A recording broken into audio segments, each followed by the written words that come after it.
Objective of today's lecture is analysis of indeterminate beams to compute its reaction using method of consistent deformation. Consistent deformation method, also known as force method, this method is used to analyze indeterminate structures. The structures could be beams, frames, trusses. Indeterminate structures are those structures where the number of unknowns are greater than equilibrium equations. In 2D, we have three equilibrium equations: summation of fx, summation of fy, summation of moment. If the unknowns are greater than these equilibrium equations, then we will call that the structure as indeterminate 1. The general procedure is find a degree of indeterminacy. Second step is remove number of reactions equal to degree of indeterminacy. Third is estimate the deformation at the section from where reaction has been removed. Fourth, remove the given loads from the structure and apply removed reaction as a force. Use appropriate technique and calculate the deformation. We will apply this procedure on propped cantilever beam to see how it works. ये हमारे पास एक propped cantilever beam है जिस पे 10 kips का load लग रहा है. इसके नंबर ऑफ रिएक्शंस जो हैं वो 3 रिएक्शंस होंगे, R1, R2 और R3. हॉरिजॉन्टल रिएक्शन नहीं होगा इसमें क्योंकि ये वर्टिकल लोड लग रहा है. वर्टिकल लोड के लिए वर्टिकल रिएक्शंस आएंगे तो हॉरिजॉन्टल रिएक्शन जो है होगा भी तो वो ज़ीरो होगा क्योंकि कोई हॉरिजॉन्टल फोर्स इस पर नहीं लग रही. तो इसका जो फर्स्ट स्टेप है कंसिस्टेंट डिफॉर्मेशन मेथड से इंडिटरमिनेसी सॉल्व करने का वो है कि आप find the degree of indeterminacy.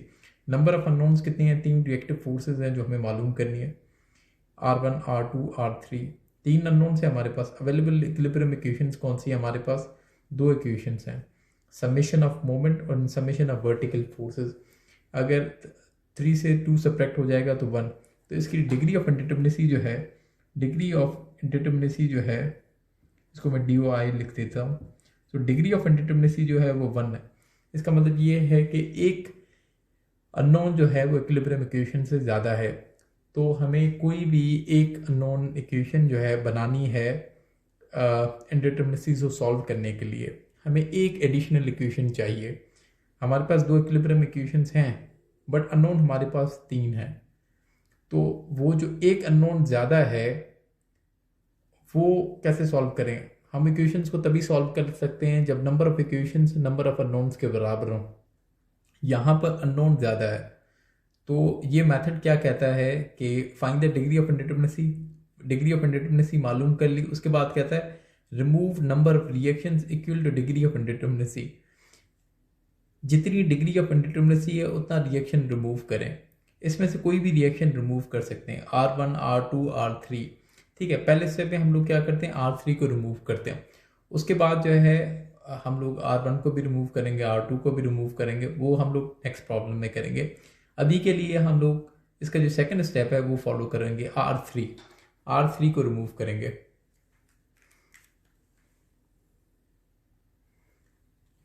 जब R3 को रिमूव करेंगे तो ये बन जाएगा कैंटिलीवर.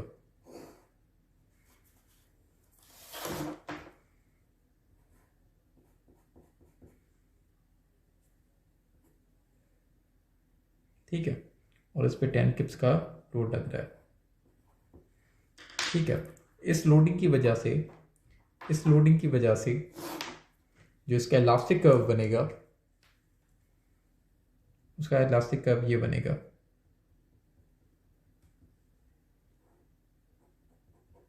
सेकंड स्टेप क्या कहता है, remove the number of reactions equal to degree of indeterminacy.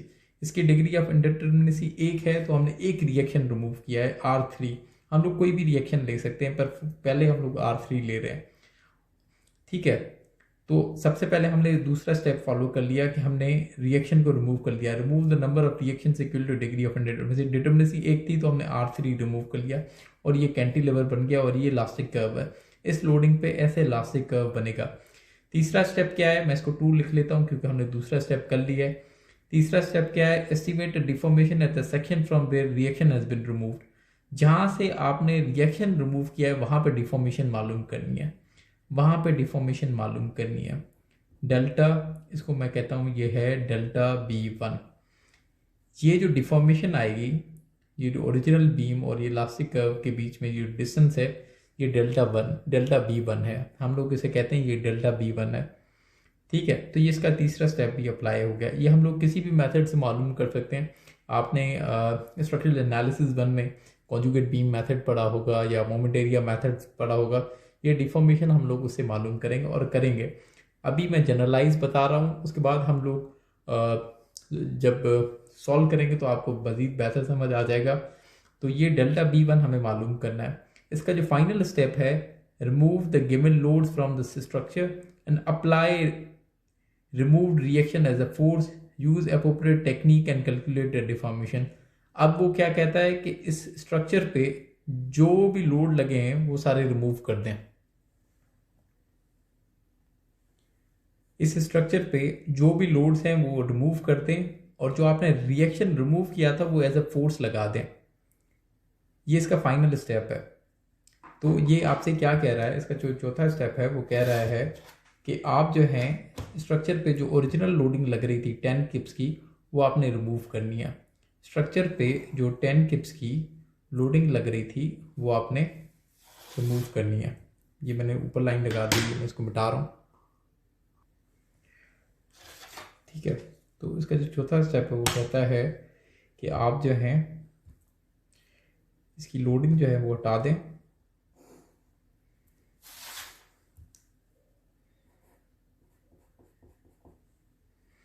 ठीक है, सारी लोडिंग हटा दें और आपने जो ये रिएक्शन रिमूव किया था वो एज अ फोर्स लगा दें, एज अ फोर्स लगा दें। R3 को एज अ फोर्स लगा दें। इस फोर्स लगाने से क्या होगा, ये जो है ये बीम जो है अपवर्ड रिफ्लेक्ट होगी। ये एज अ फोर्स लगाना है रिएक्शन। तो ये जो है ये इसका इलास्टिक कर्व ये बनेगा, हम इसे कहते हैं डेल्टा बी टू। ठीक है, तो ये आपसे ये कह रहा है कि रिमूव द गिवन लोड। इसका जो फोर्थ स्टेप है वो आपसे कह रहा है remove the given loads from the structure and apply remove reaction as a force, use appropriate technique and calculate the deformation. आप इस पे जो 10 किप्स का लोड है वो हटा दें और जो आपने रिएक्शन रिमूव किया तो वो एज अ फोर्स लगा दें और यहाँ पर डिफॉर्मेशन मालूम कर लें। ओरिजिनली देखें, ओरिजिनली इस बीम में यहाँ पर जो है वो पिन है। ठीक है, और यहाँ पर एक्चुअल हमारे पास सपोर्ट्स पर जो डिस्प्लेसमेंट होती है वो क्या होती है, ज़ीरो होती है। अगर मैं इक्वेशन लिखना चाहूँ, ये हमने चौथा स्टेप लगाया था, मैंने इसके आगे 4 लिख लिया। तो अगर मैं इससे एक कोई इक्वेशन बनाना चाहूँ तो हम लोग कहते हैं delta B1 plus delta B2 should be equal to, क्योंकि यहाँ पे ओरिजिनल बीम में यहाँ पे पिन है तो पिन पे सेटलमेंट क्या होती है, ज़ीरो। ठीक है, तो सेटलमेंट जो है summation of these two settlements, summation of these two deflections should be equal to zero. तो हम इसे कहते हैं, इस इक्वेशन को कहते हैं हम लोग equation of compatibility, equation of compatibility. इस इक्वेशन को हम लोग इक्वेशन ऑफ कंपैटिबिलिटी कहते हैं।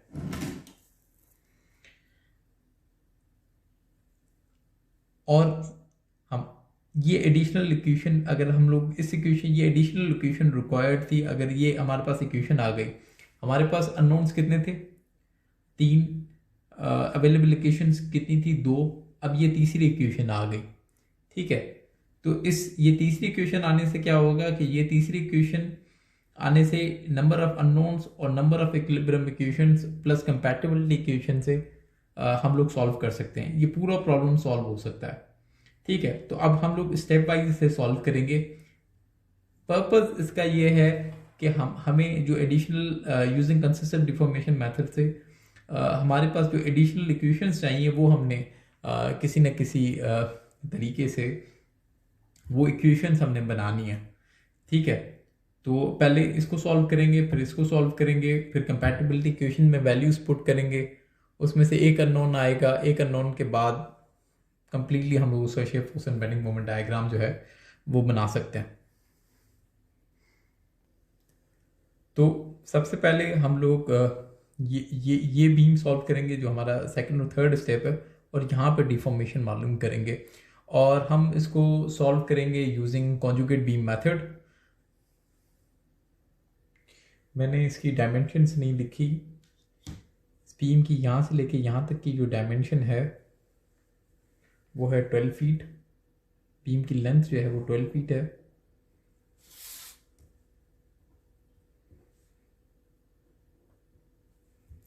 और फिक्स एंड से लोड तक का जो डिस्टेंस है वो 4 फीट है। अब इसको यहाँ पे डिफॉर्मेशन मालूम करते हैं कॉन्जुगेट बीम मेथड से।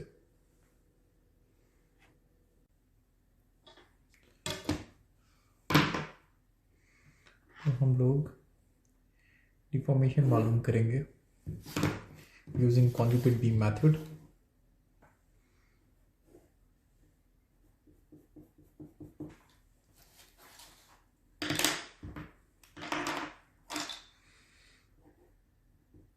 यहाँ पे 10 किप्स का लोड लग रहा है, और इसका इलास्टिक कर्व कुछ ऐसा बनेगा, और इसे कहता हूँ ये जो है ये डेल्टा B1 है। तो हमें ये डेल्टा B1 मालूम करना है यूजिंग कॉन्जुगेट बीम मेथड। तो कॉन्जुगेट बीम मेथड में हम सबसे पहले क्या करते हैं, हम लोग M/EI डायग्राम बनाते हैं। इसका हम लोग अगर M/EI डायग्राम बनाएं तो ये 10 है, यहाँ से लेके यहाँ तक का डिस्टेंस 4 फीट है। 10 × 4 ये जो है इसका मोमेंट डायग्राम पहले बना लेते हैं। तो जो मोमेंट आएगा यहाँ पर, मोमेंट जो है 10 × 4 40, ठीक है, जो भी है किप फिट।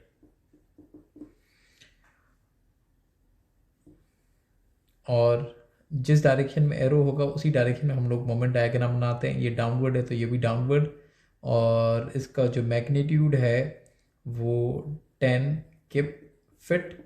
और अगर इसको M/EI डायग्राम में कन्वर्ट करना है तो हम लोग क्या करेंगे, सिंपली मोमेंट को डिवाइड कर देंगे से EI से। तो ये क्या बन गया, ये आपका M/EI डायग्राम बन गया।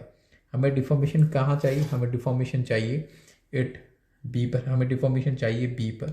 तो यूजिंग कॉन्जुगेट बीम मेथड अगर हमें डेल्टा B1 बराबर है, डेल्टा B1 बराबर होगा using conjugate beam method moment at B of M/EI diagram. ये डिफॉर्मेशन मालूम करनी है कॉन्जुगेट बीम मेथड से, तो वो इक्वल होगी moment at B of M/EI diagram. ये जो M/EI डायग्राम है इसकी हम लोग यहाँ पे मोमेंट ले लेंगे। तो ये ट्राइंगल कितना है, delta B1 is equal to 1/2। इसकी हाइट जो है वो है 40/EI। इसका जो बेस है वो है 4 फीट। इसका बेस है 4 फीट,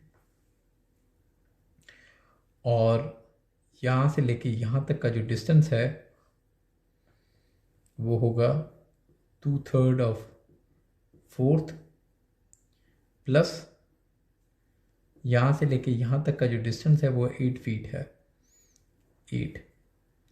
तो डेल्टा B1 होगा आपका 853.33 EI।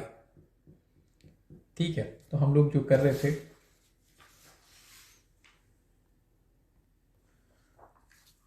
थे, ये second step deformation delta B1 वो हमने मालूम करनी है इन टर्म्स ऑफ EI, जो है 853.33 EI। ठीक है, और ये 2/3 × 4 की ऐसे किया है क्योंकि ये ट्राइंगल है, तो यहाँ से इसके सेंट्रॉइड से यहाँ तक का जो डिस्टेंस होगा वो होगा 2/3 ऑफ 4, और ये वाला डिस्टेंस उसमें ऐड कर लिया +8। ठीक है, इसका जो फाइनल स्टेप था वो हम लोग क्या करते हैं, एज ए फोर्स लगा देते हैं और ये वाली डिफॉर्मेशन मालूम करनी है। ये भी कॉन्जुगेट बीम मेथड से करेंगे। ठीक है, तो यहाँ पर हमने दूसरा और तीसरा स्टेप जो है वो कर लिया। अब फाइनल स्टेप करने वाले हैं। उसमें क्या करते हैं हम लोग,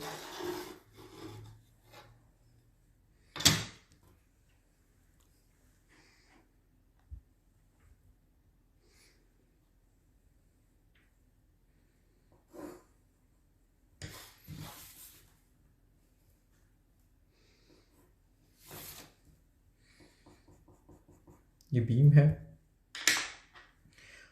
जो हमने रिएक्शन रिमूव किया था वो एज ए फोर्स लगा देंगे R3, और ये अपवर्ड मूव करेगा।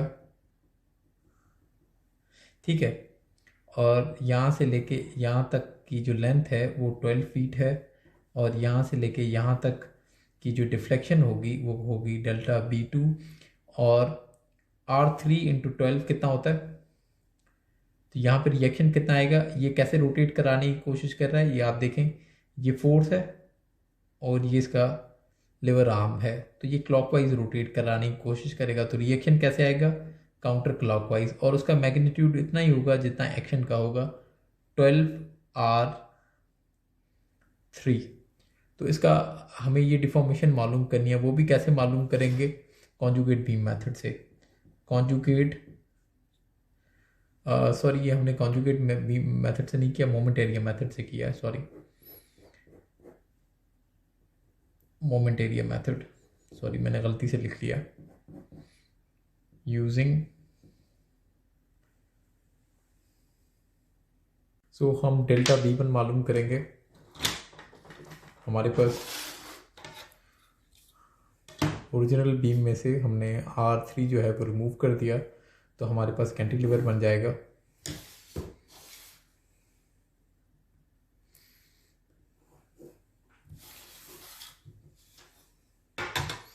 हमारे पास कैंटिलीवर बन जाएगा।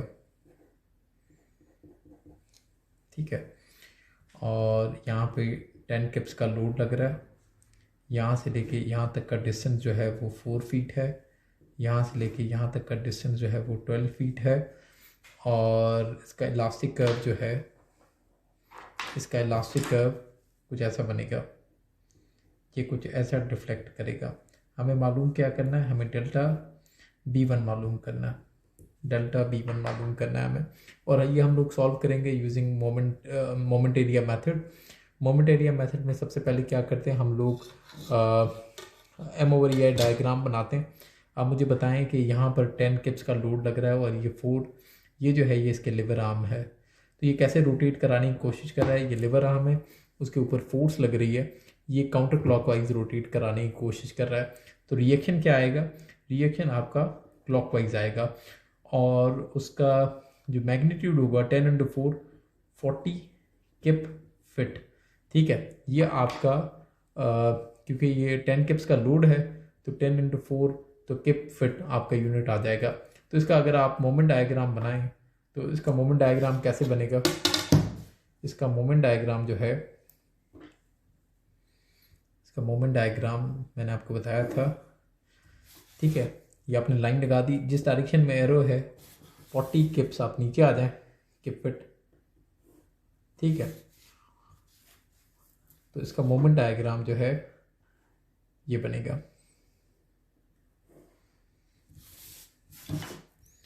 इसका मोमेंट डायग्राम बनेगा ये 40। ठीक है, अगर आप इसको डिवाइड करते हैं EI के साथ तो ये M/EI डायग्राम बनेगा। तो हम लोग इसको सॉल्व करने वाले हैं using moment area method. Using moment area method we intend to determine deflection ΔB1। ठीक है, तो ये ΔB1 जो है वो बराबर होगी, ΔB1 is equal to moment at B of M/EI diagram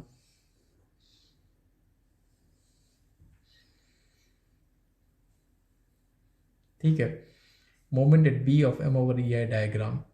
तो ये हमारे पास ट्राइंगल है, अगर इसका डेल्टा बी वन मालूम करना है तो इस ट्राइंगल का 1/2, इसका बेस कितना है, इसका बेस 4 है, इसकी हाइट कितनी है 4/EI, ठीक है। और यहाँ से लेके यहाँ तक का इसका जो डिस्टेंस होगा वो कितना होगा 2/3, 2/3 ऑफ बेस प्लस यहाँ से लेके यहाँ तक का जो डिस्टेंस है वो है 8 फीट, 8 कर दिया। तो आपके पास जो डेल्टा B1 आएगा वो आएगा 853.33 ओवर EI।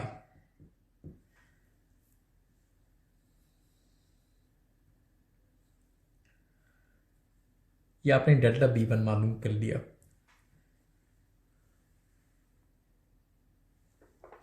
हम लोग यहाँ से शुरू हुए थे, ये हमारे पास ओरिजिनल बीम था, पहला हमारा टास्क था डेल्टा बी मालूम करना, ये हमारा दूसरा और तीसरा स्टेप जो है वो कवर हो गया।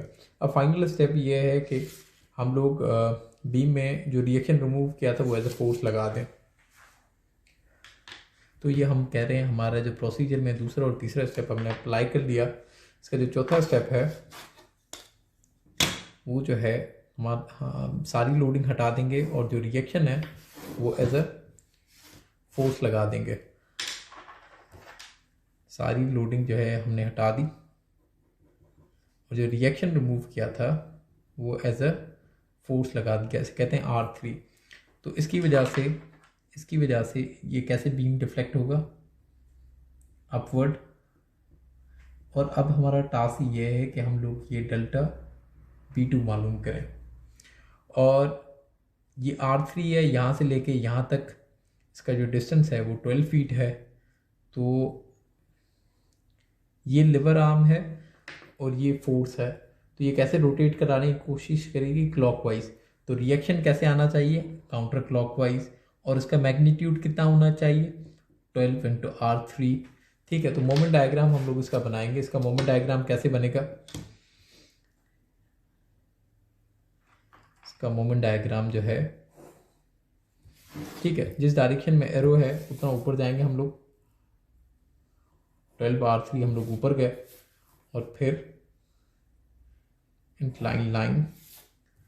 तो इसका जो मैग्नीट्यूड है 12R3, ठीक है।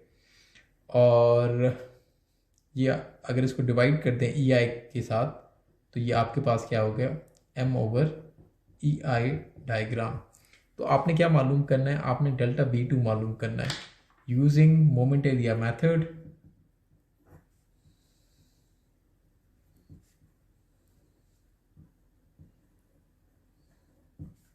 ठीक है, आपने क्या करना है डेल्टा B2 मालूम करना है। डेल्टा B2 बराबर होगा किसके, मोमेंट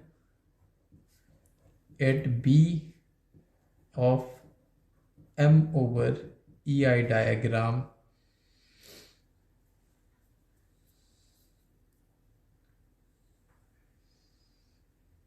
ठीक है, moment eight B of M/EI diagram, ठीक है। तो ये हमारे पास ट्राइंगल है,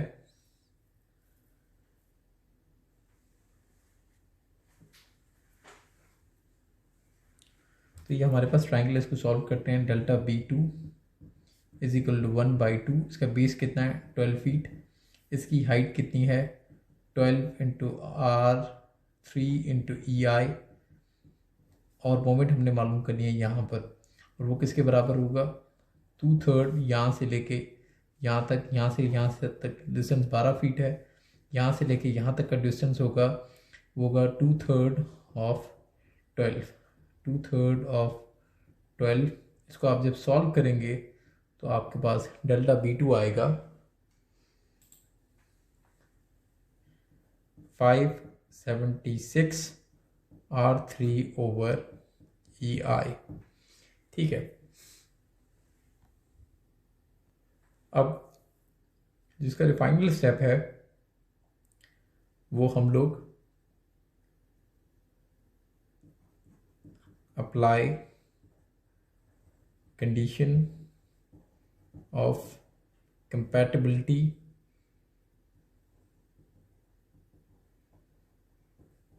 of deformation। हमने जो इक्वेशन लिखी थी, हमने कहा था ये दो डिफॉर्मेशन जो है वो बराबर होने चाहिए। क्यों बराबर होनी चाहिए? क्योंकि ये दो डिफॉर्मेशन जो हैं ये बराबर होने चाहिए, क्योंकि यहाँ पर पिन है। तो अगर मैं डायरेक्टली ये लिख दूँ कि delta B1 should be equal to delta B2, ठीक है, तो डेल्टा B1 क्या है? 853.33 ओवर EI, और डेल्टा B2 क्या है? डेल्टा B2 है 576 R3 ओवर EI। EI से कैंसिल, अगर आप इसको सॉल्व करें तो R3 की आपके पास वैल्यू आएगी 1.481 किप्स। ये आपके पास R3 की वैल्यू आएगी 1.481। हमारे पास जो एडिशनल, हमारे पास 3 अननोन थे, 2 इक्वेशंस थी, तो एक अननोन जो है हमने मालूम कर लिया using condition of compatibility of deformation से। हमने कहा कि डेल्टा B1 जो है ये दो डिफॉर्मेशन बराबर होने चाहिए, तभी यहाँ पर जो है हिंज पे पिन पे जो है सेट डिस्प्लेसमेंट जो है वो ज़ीरो होगी। ठीक है, हमने ऐसे लिख लिया है। अब आप उससे कोई मैटर नहीं करता कि आप डाउनवर्ड डिफ्लेक्शन को पॉजिटिव कंसीडर कर लें, अपवर्ड डिफ्लेक्शन को नेगेटिव कंसीडर कर लें, बट इक्वल भी लिख सकते हैं, दैट्स इट आप पे। ठीक है, तो हमारे पास एक अननोन मालूम हो गया। अब हम लोग इसका shear force and bending moment diagram जो है, shear force and bending moment diagram जो है वो आसानी से बना सकते हैं।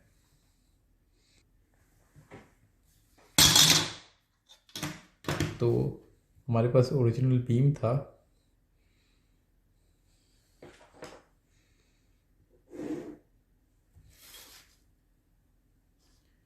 हमारे पास बीम था, यहाँ पर फिक्स था और यहाँ पर पिन थी और उस पर लग रहा था 10 किप्स का लोड लग रहा था।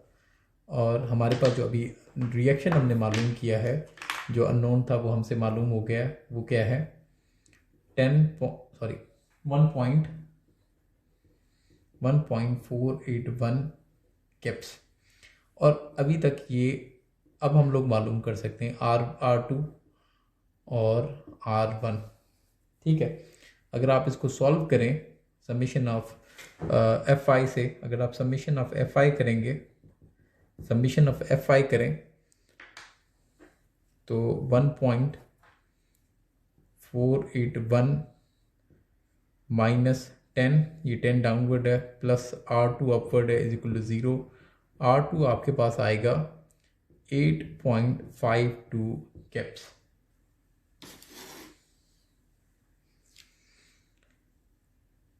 ये आपके पास R2 आ गया, क्योंकि अब आप इक्विलिब्रियम इक्वेशन से सॉल्व कर सकते हैं। पहले आप इक्विलिब्रियम इक्वेशन से सॉल्व नहीं कर सकते थे।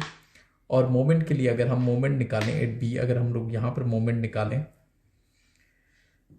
Summation of moment at B, तो अगर मैं करूँ तो ये कैसे होगा? ये अपवर्ड है, हम लोग जो है काउंटर क्लॉकवाइज मोमेंट जो है वो पॉजिटिव कंसीडर कर रहे हैं। तो ये मोमेंट का इसका रिएक्शन हमने मैग्नीट्यूड निकाल लिया है, वो कितना है 8.52। तो 8.52 into liver arm minus 8.52 into liver arm कितना है 12। यहाँ से लेके यहाँ तक का डिस्टेंस 12 है और यहाँ से लेके यहाँ तक का डिस्टेंस 8 फीट है। तो प्लस 10, क्योंकि ये काउंटर क्लॉकवाइज लग रहा है तो नेगेटिव, और 10 इंटू 8, ये क्लॉकवाइज है तो पॉजिटिव मोमेंट। ठीक है, प्लस, और ये क्लॉकवाइज मोमेंट लगाया है हमने, R1 इज इक्वल टू 0। ये मोमेंट को हमने, मोमेंट भी रिएक्शन है उसको R1 करके शो कर दिया, तो उससे कोई फ़र्क नहीं पड़ता, इट्स बेसिकली मोमेंट। तो R1 is equal to 22.24 kip feet. तो R1 आपके पास उसका जो मैग्नीट्यूड आएगा वो इतना आएगा। ठीक है, R1 का मैग्नीट्यूड हमने निकाला है 22.24। अब इसका shape force and bending moment diagram बनाएं, कैसे बनेगा?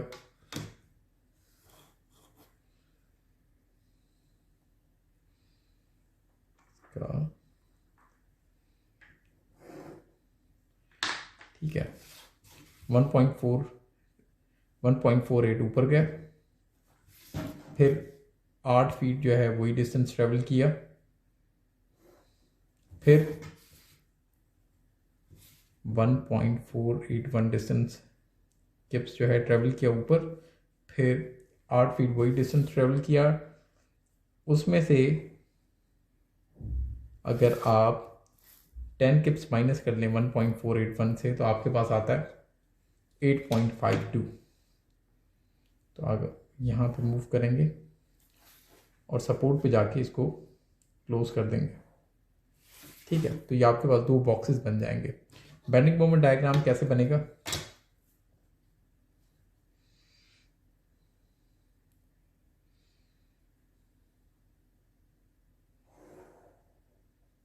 ठीक है, पिन, यहाँ पे पिन है तो मोमेंट 0 है। ठीक है, यहाँ पे पॉजिटिव बेंडिंग मोमेंट डायग्राम है, तो आप इसको और ये डिस्टेंस जो है ये 8 फीट है, तो 1.481 इंटू 8 करें तो आपके पास आता है, अगर आप यहाँ से, क्योंकि ये पॉजिटिव है,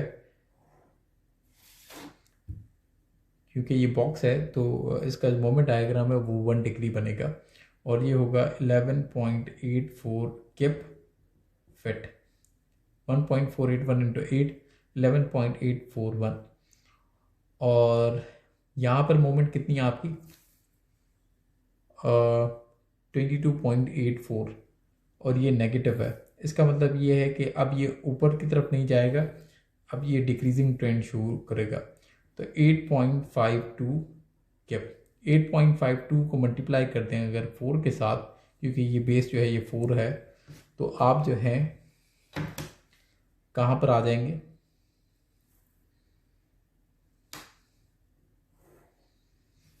आप आ जाएंगे 22.24 किप फिट, 22.24 किप फिट। तो ये आपका मोमेंट डायग्राम है और ये आपका शेप फोर्स डायग्राम है। ठीक है, structural analysis is all about determining member forces, और हमने फोर्सेस मालूम कर ली, इसका शेप फोर्स डायग्राम है और ये बेंडिंग मोमेंट डायग्राम है।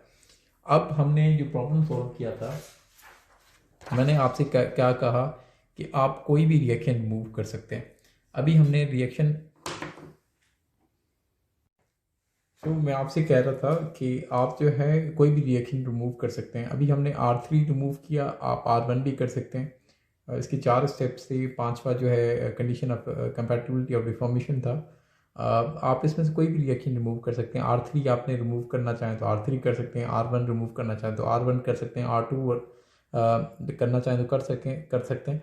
बट इसकी कंडीशन ये है कि उसके बाद आप ऐसा रिएक्शन रिमूव कर रहे हैं जैसे आपको ईजीनेस हो, और उसके बाद आप कोई भी मेथड लगाएं, आप भले मोमेंट एरिया मेथड लगाएं, आप कॉन्जुगेट बीम मेथड लगाएं, या आप डबल इंटीग्रेशन मेथड बनाएं। पर्पज़ ये है, ये सिर्फ ये डिफॉर्मेशन मालूम करनी है, वो किसी भी मेथड से करें आप, जो आपने स्ट्रक्चरल एनालिसिस 1 में पढ़ा है।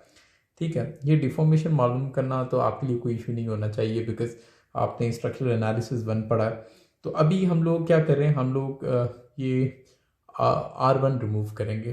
पहले डिग्री ऑफ इंडिटरमिनेसी तो हमने मालूम कर लिया 1, उसके बाद क्या है, remove number of reaction equal to degree of indeterminacy.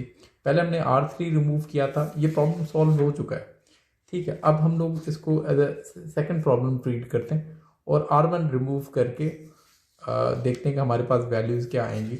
हमारे पास यही बनेगा आउटकम, बट कि आपको सिर्फ प्रोसेस बताना है कि अगर आप किसी भी मेथड से करें तो आंसर यही आएगा। ठीक है, तो अब इसको हम लोग प्रॉब्लम दोबारा लिखते हैं और दोबारा करने की कोशिश करते हैं। तो हमारे पास प्रॉब्लम है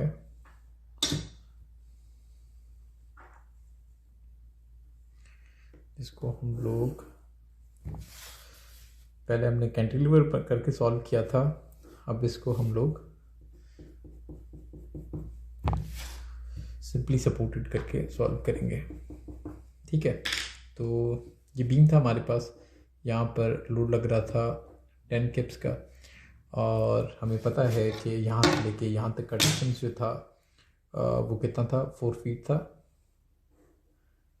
और यहाँ से लेके यहाँ तक का जो डिस्टेंस था वो था 12 फीट। यहाँ से लेके यहाँ तक का जो डिस्टेंस था 12 फीट था, और यहाँ से लेके यहाँ तक का जो डिस्टेंस था वो 10 फीट था। सो वो हमारे पास ये प्रॉप्ट कैंटिलीवर है सेम, जिसको हमने पहले कैंटिलीवर करके सॉल्व किया था। अब इसका कोई और रिएक्शन रिमूव करके देखते हैं। हमने पहले क्या किया था, इसके जो रिएक्शंस थे, कितने आएंगे रिएक्शंस, R1, R2 और R3। हॉरिजॉन्टल रिएक्शन 0 होगा तो उसको हम लोग इन्वॉल्व नहीं कर रहे, तो 3 इसके रिएक्शंस होंगे। तो पहले सबसे पहले स्टेप जो है मैंने आपको बताया था, सबसे पहला स्टेप ये है कि हम लोग जो है find the degree of indeterminacy, हम लोग इसकी डिग्री ऑफ इंडिटरमिनेसी मालूम करेंगे। तो नंबर ऑफ अननोन्स जो हैं हम अभी सॉल्व करके आए, नंबर ऑफ अननोन्स 1 2 3 है। नंबर ऑफ इक्विलिब्रियम इक्वेशंस जो हैं 2 हैं। Summation of y, summation of moment, summation of fx क्यों नहीं कर रहे, क्योंकि हॉरिजॉन्टल फोर्स नहीं लग रही, तो उसके यूज़ करने का कोई फ़ायदा नहीं। 3 2 1, तो इसकी डिग्री ऑफ इंडिटरमिनेसी जो है वो 1 है। ठीक है, तो जितनी इसका जो सेकंड स्टेप है, इसका सेकंड स्टेप ये कहता है कि remove number of reactions equal to degree of indeterminacy, जितनी डिग्री ऑफ इंडिटरमिनेसी उतने रिएक्शन हटाएं। तो हमने पिछली दफ़ा जो है ये R3 हटाया था, इस दफ़ा जो है हम लोग, मैं इस मोमेंट को हटा देता हूँ, R1 को हटा देता हूँ। अगर मैं इस R1 को हटा दूँ तो ये जो है, ठीक है, अगर मैं R1 को हटा दूँ तो मेरे पास जो बीम है वो कुछ ऐसा आ जाएगा। मेरे पास बीम आ जाएगा और इसके ऊपर जो लोडिंग लग रही है वो 10 किप्स की लग रही है। ठीक है, ये मैंने पहला स्टेप कर लिया। ठीक है, इस लोडिंग की वजह से इसमें जो डिफॉर्मेशन आएगी, जो इसमें सेग आएगा वो ये कुछ ऐसा आएगा। ठीक है, तो और इसका जो, और इस रोटेशन को कहता हूँ ये है θA1। ठीक है, और ये इसका दूसरा और तीसरा स्टेप है। इसका दूसरा स्टेप ये कहता है कि आप जो है रिएक्शन रिमूव करें और डिफॉर्मेशन मालूम करें। डिफॉर्मेशन मैं बताता हूँ कहाँ पे मालूम करनी है। इसका जो चौथा स्टेप है कि आपने जो रिएक्शन रिमूव किया है वो वापस लगा दें और उस बीम के ऊपर सारी लोडिंग हटा दें। तो फ़ौरन से मैं वही इसकी आउटलाइन बना लेता हूँ। तो आउटलाइन बनाने से ये होता है कि उसके बाद जो है आप जो है आपको समझ आ जाएगा कि हो क्या रहा है। ठीक है, उसके बाद हम लोग स्टेप वाइज सॉल्व करेंगे। तो अगर आप इसको सॉल्व करें, ये पिन है, ये भी पिन है, इस पर वापस जो है R1 आपने लगा दिया। इस R1 लगाने से क्या होगा, इस R1 लगाने से क्या होगा, इसका एरो देखें, ये बीम में हॉक क्रिएट करेगा।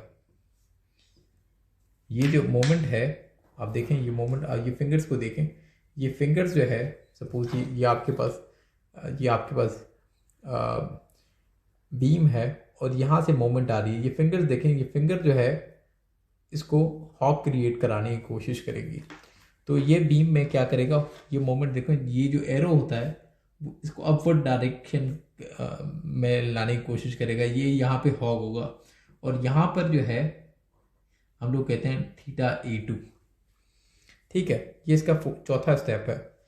इसका दूसरा स्टेप क्या था कि आप रिएक्शन हटा दें और डिफॉर्मेशन मालूम करें, हमें θA मालूम करनी है। इसका चौथा स्टेप ये है कि वापस रिएक्शन लगाएं और डिफॉर्मेशन मालूम करें। मुझे एक चीज़ बताएं कि फिक्स सपोर्ट पे थीटा क्या होता है। फिक्स सपोर्ट पे थीटा जो है वो 0 होता है। तो हमें कंपैटिबिलिटी ऑफ डिफॉर्मेशन से पता है कि summation of these two thetas should be equal to 0, क्योंकि हमारे पास एक ही एडिशनल इक्वेशन चाहिए, वो चाहिए θA1 plus θA2 should be equal to 0। ये हमारी compatibility of equation of deformation बनेगी। ठीक है, अब हमें देखना है कि ये θ1 हम लोग कैसे मालूम करते हैं। ठीक है, ये इसकी आउटलाइन मैंने बनाई है। ये पहला स्टेप डिग्री ऑफ डिटरमिनेसी, दूसरा स्टेप आप रिएक्शन रिमूव कर दें। पहले हमने R3 किया था, इस प्रॉब्लम में हम लोग R1 कर दिया, तो ये आपके पास सिंपली सपोर्टेड बन गया। ठीक है, और इस पे जो है आपके पास फिर आपने तीसरा स्टेप ये है कि आपने डिफॉर्मेशन मालूम करनी है।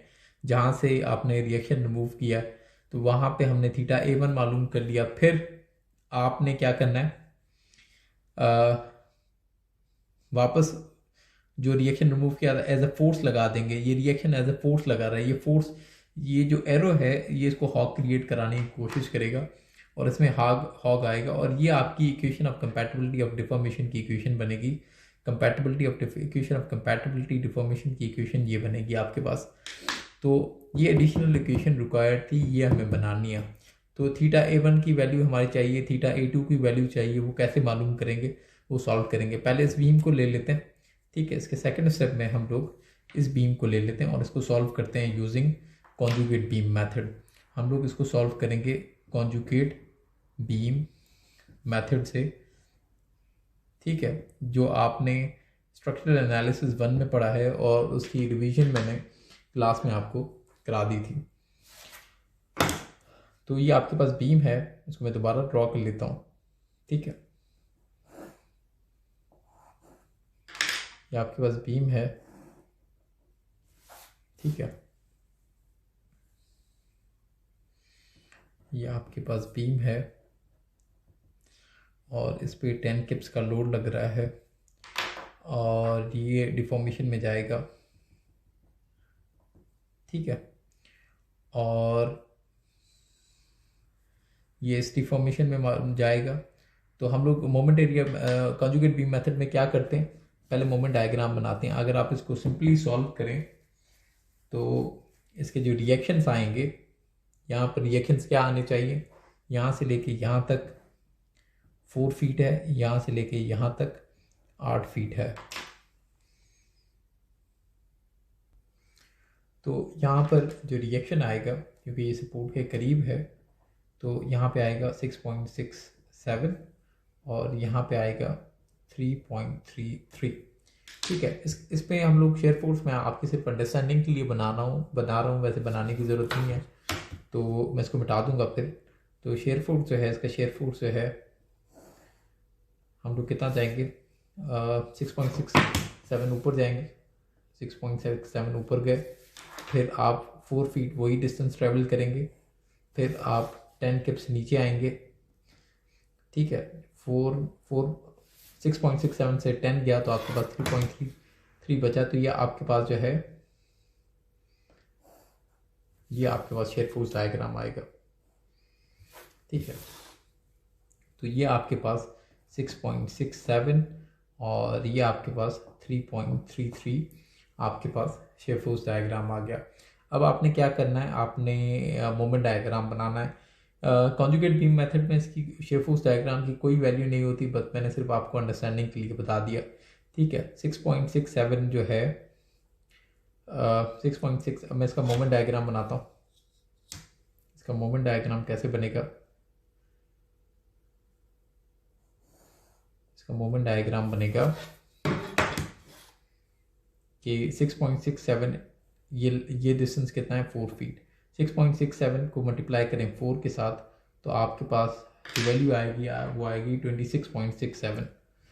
क्योंकि ये बॉक्स है तो आपके पास जो यहाँ पे बनेगा वो इंक्लाइन लाइन बनेगी और उसका मैग्नीट्यूड होगा 26.67, ठीक है। और 3.33 को मल्टीप्लाई कर दें 8 फीट के साथ तो ये यहाँ पे जाके क्लोज हो जाएगा, ठीक है। ये अपवर्ड देखें, अपवर्ड क्यों जा रहा है, क्योंकि आपका शेयर फोर्स पॉजिटिव है, ठीक है। यहाँ पे पॉजिटिव था तो ये लाइन ऊपर गई, ये नेगेटिव है तो डाउनवर्ड जा रहा है, ठीक है। तो ये आपका बेंडिंग मोमेंट डायग्राम बन गया, ठीक है। और फिर हम लोग कॉन्जुगेट बीम मेथड में क्या करते हैं, हम लोग कॉन्जुगेट बीम मेथड में कॉन्जुगेट बीम बनाते हैं, ठीक है। ये आपके पास रियल बीम है, ये आपके पास रियल बीम है, ये आपके पास रियल बीम है। हम लोग कॉन्जुगेट बीम बनाते हैं और अगर मैं इसको डिवाइड कर दूं, ठीक है, अगर मैं सपोज इसको डिवाइड कर दूं तो ये क्या बन जाएगा, M/EI डायग्राम। ये हो गया M/EI डायग्राम। अब हम लोग कॉन्जुगेट बीम बनाते हैं।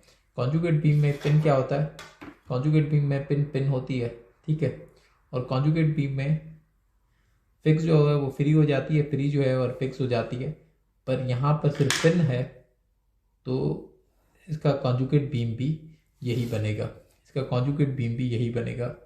तो ये पिन जो है पिन ही रही, ये भी पिन है, ये भी पिन ही रही। तो मैंने आपको ये कहा है कि M/EI डायग्राम जो है आपने इस पर एज ए लोडिंग लगा देंगे कॉन्जुगेट बीम पे, और आपने हमेशा नोट करना है कि ये लोडिंग जो है आप टूवर्ड्स बीम बनाएंगे, ठीक है, टूवर्ड्स बीम बनाएंगे। ये लोडिंग जो है आप टूवर्ड्स बीम बनाएंगे। कॉन्जुगेट बीम मेथड का जो पहला थ्योरम क्या कहता है, वो कहता है कि shear force in real beam, ठीक है। तो कॉन्जुगेट बीम कहता है कि shear force in conjugate beam is equal to rotation in real beam. ये आपके पास कॉन्जुगेट बीम है, ये आपके पास रियल बीम नहीं है, ये आपके पास कॉन्जुगेट बीम है। हम उसको कहते हैं कॉन्जुगेट बीम, ये कॉन्जुगेट बीम है। उस कॉन्जुगेट बीम में M/EI डायग्राम हमने एज अ लोडिंग लगा दी है। तो आपके पास ये क्या कहता है कि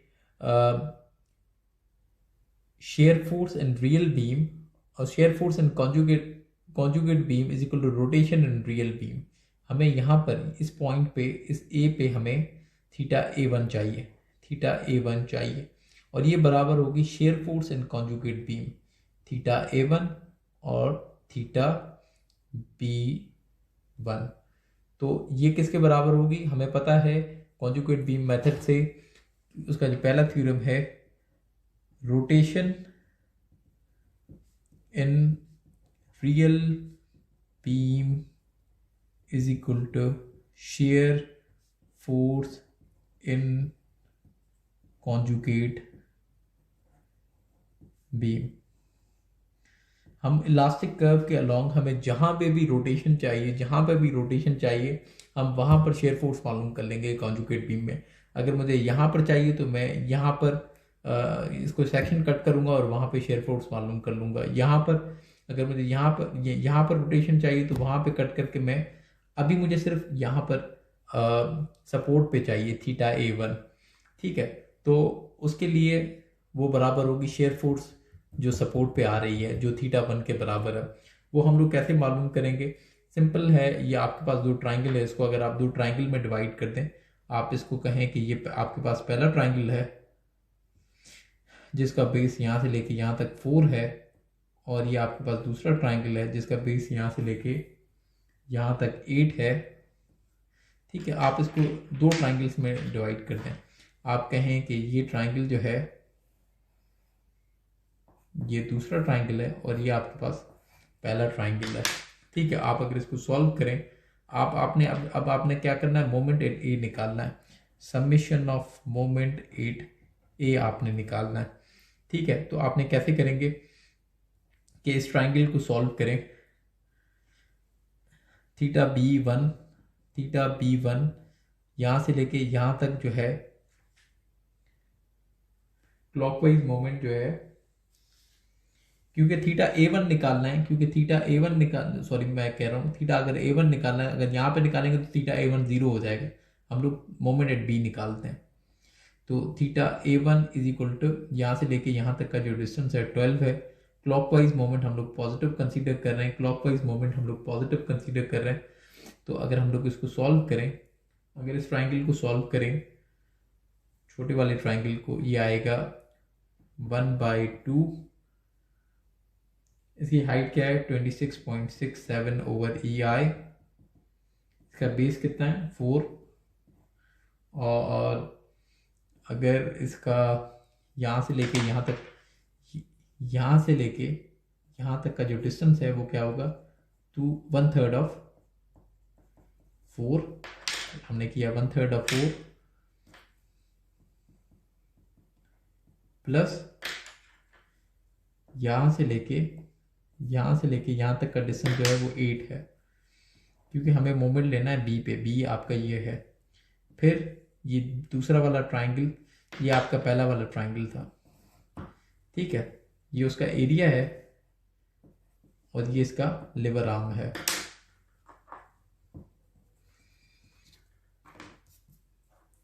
फिर ये आएगा 1/2, 26.67 ओवर EI, लेंथ कितनी है 8, और यहाँ से लेके यहाँ तक का जो एरिया होगा वो 2/3 ऑफ 8 होगा, and this should be equal to 0। तो आपके पास थीटा A1 की जो वैल्यू आएगी, आप इसे सॉल्व करेंगे तो आपके पास आएगी 88.9 EI। इसको अगर आप सॉल्व करें तो आपके पास थीटा A1 की वैल्यू जो है वो ये आएगी, जो आपका थीटा A1 आपको रिक्वायर्ड था उसकी वैल्यू ये आ रही है। अभी हमने थीटा A2 निकालना है, उसकी वैल्यू हमें चाहिए, ठीक है। तो थीटा A1 की वैल्यू हमने निकाल ली, अब थीटा A2 की वैल्यू हमें चाहिए। तो जो इसका तीसरा स्टेप है मैं वो दोबारा लिख लेता हूँ कि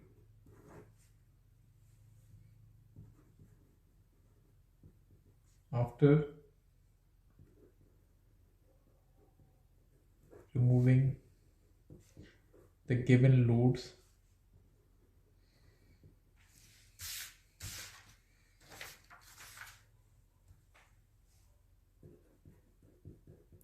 apply the removed reaction as force and calculate deformation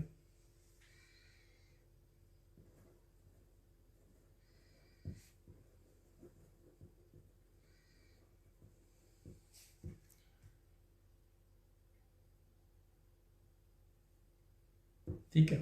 हमें कैलकुलेट डिफॉर्मेशन, यहाँ से हमने जो है वापस इस बीम पे एज अ सारी लोडिंग हटा के उस पर जो रिएक्शन हो एज अ फोर्स लगा देंगे, ठीक है। ये हमारे पास बीम है,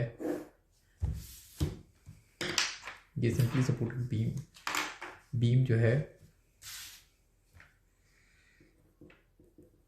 ये बीम है, इस पे वापस जो है R1 इस फोर्स लगा देंगे जो हम पहले देख चुके हैं।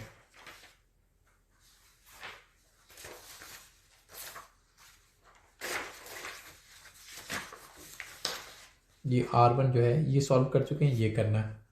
इसको अगर लगा देंगे तो यहाँ क्या आएगा, यहाँ आएगा हॉक क्रिएट होगा और यहाँ पर आएगा थीटा A2, ठीक है। इसकी वजह से ये कैसे रोटेट कराने की कोशिश कर रहा है बीम, काउंटर क्लॉकवाइज। तो रिएक्शन क्या आना चाहिए, रिएक्शन आएगा क्लॉकवाइज। तो इस बीम में जो रिएक्शन आएगा वो क्लॉकवाइज आएगा, और इसका जो शेप फोर्स डायग्राम बनेगा वो क्या बनेगा, इसका जो शेप फोर्स डायग्राम बनेगा वो कुछ ऐसे बनेगा। यहाँ से अपवर्ड जाएंगे, फिर ऊपर, फिर यहाँ पे नीचे, ये पॉजिटिव है।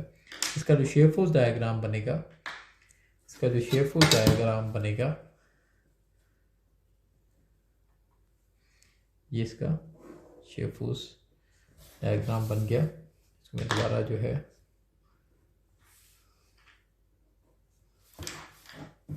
ये सिर्फ मैं थोड़ा समझाने के लिए आपको शेप फोर्स डायग्राम बना रहा हूँ। ये इसका शेप फोर्स डायग्राम बन गया, इसका बेंडिंग मोमेंट डायग्राम क्या बनेगा, मैंने कैसे बताया था बेंडिंग मोमेंट डायग्राम को, कि आपने एरो पे देखना है।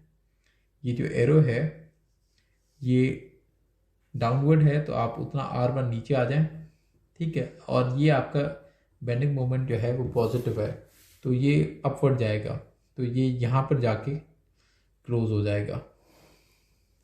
और आप इसको अगर EI से डिवाइड कर दें तो ये क्या बन जाएगा, M/EI डायग्राम बन जाएगा। और आपने डिफॉर्मेशन मालूम करनी है θA2, और उसके बाद आपने क्या करना है, यूजिंग कॉन्जुगेट बीम मेथड, तो आपने क्या करना है, एक कॉन्जुगेट बीम बनाना है। और अगर आप कॉन्जुगेट बीम बनाएं, कॉन्जुगेट बीम में क्या होता है, पिन पिन रहती है, ठीक है। तो ये आपने कॉन्जुगेट बीम बना लिया। और मैंने क्या कहा था कि आपने हमेशा जो है ये M/EI डायग्राम कॉन्जुगेट बीम में उसकी लोडिंग जो है वो टूवर्ड्स बीम बनाएंगे। ये आपने टूवर्ड्स बीम बना दी, ठीक है। और तो अब ये टूवर्ड्स बीम ये अपवर्ड लग रही है, तो यहाँ पर रिएक्शन कैसे आएंगे, रिएक्शन जो है, ये जो रिएक्शन आएंगे वो रिएक्शन डाउनवर्ड होंगे, और उनका मैग्नीट्यूड कितना होगा, इस ट्रायंगल को सॉल्व करें तो इनका मैग्नीट्यूड क्या आएगा, ये है आपका θA2 और ये है आपका B2। तो मैंने आपको अभी हम लोग सॉल्व करके आए कि rotation and real beam is equal to shear force in conjugate beam. तो अगर हम लोग समेशन ऑफ मोमेंट करें, अगर हम लोग इस कॉन्जुगेट बीम मेथड से सॉल्व कर रहे हैं, अगर समेशन ऑफ मोमेंट करें तो क्या आएगा, -θA1 into 12 plus 1/2 R1/EI into 12 into 2/3 of 12। और इसको अगर आप सॉल्व करें, this should be equal to 0, θA1 is equal to 4R1/EI। तो ये आपके पास θA, इसको A2 कह देते हैं, ये θA2 है। तो आपके पास θA1 और θA2 आ गई। अब आपका पास जो है, ये आपका ये जो आपका चौथा स्टेप है, पांचवा स्टेप क्या है, equation of compatibility of deformation, equation of compatibility of deformation. क्योंकि ये फिक्स सपोर्ट है, फिक्स सपोर्ट पे इन दो थीटा का सम क्या होना चाहिए, 0 होना चाहिए। तो मैं क्या कह रहा हूँ कि ये दो थीटा जो हैं वो बराबर हैं, θA1 is equal to θA2। θA2 की वैल्यू है 4R1/EI और θA2 की वैल्यू है जो हमने अभी मालूम की है 88.9/EI। तो इसको मैं लिखता हूँ 88.9/EI। अगर आप इसे सॉल्व करें तो R1 की आपके पास जो वैल्यू आएगी वो आएगी 22.2 किप फिट, जो आपने पहले प्रॉब्लम में सॉल्व की थी उतनी ही वैल्यू आ रही है, ठीक है। तो इसको दोबारा प्रॉब्लम को बना लेते हैं और उसका शेप फोर्स डायग्राम यहीं पे बना लेते हैं, ठीक है। वही प्रॉब्लम हमने जो सॉल्व किया है उसको हमने अगर कॉन्जुगेट बीम मेथड से सॉल्व किया और उसे सिंपली सपोर्टेड करके सॉल्व किया तो हमारे पास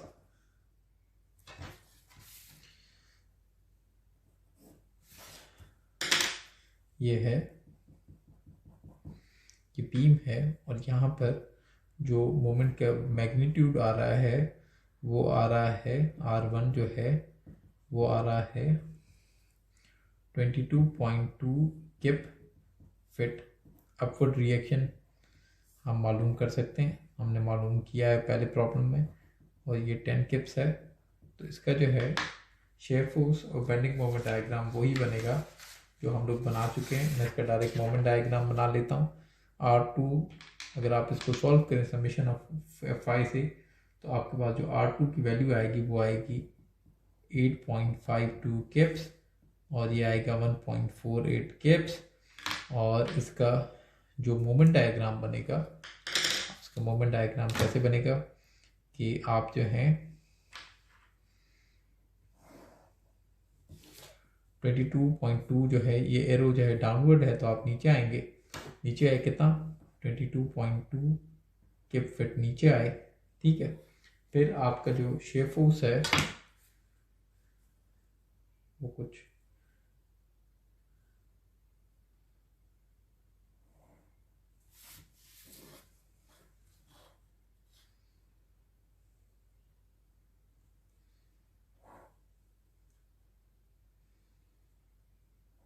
इसको बनाएं, ठीक है। तो ये मोमेंट यहाँ पर 0 और यहाँ पर 11.84 किप फिट। अब देखें ये जो है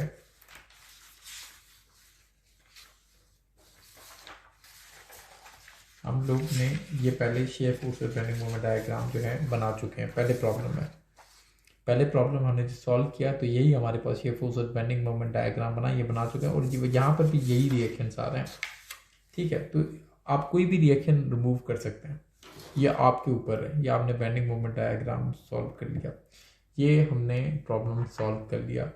अब ये हमारे पास प्रॉप कैंटिलीवर बीम था जिस पे एक पॉइंट लोड लग रहा था, तो उसको सॉल्व किया है। अब हम लोग करेंगे जब दोनों साइड से फिक्स हो और यूडीएल लग रहा हो तो उसको कैसे सॉल्व करेंगे, ठीक है। उसको देखते हैं, उसकी डिग्री ऑफ इंडिटरमिनेसी जो है वो क्या होगी वो अभी देखते हैं। हमारे पास एक बीम है जिस पे एक यूडीएल लग रहा है और वो फिक्स्ड है।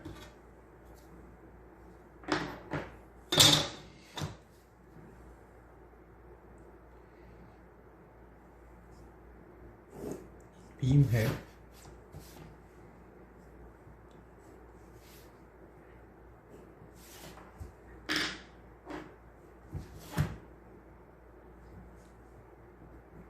ये फिक्स है और उस पे यूडीएल लग रहा है यूनिफॉर्म, और इसका मैग्नीट्यूड जो है वो W है। यहाँ से लेके यहाँ तक की जो लेंथ है वो L है और इसके जो रिएक्शंस आएंगे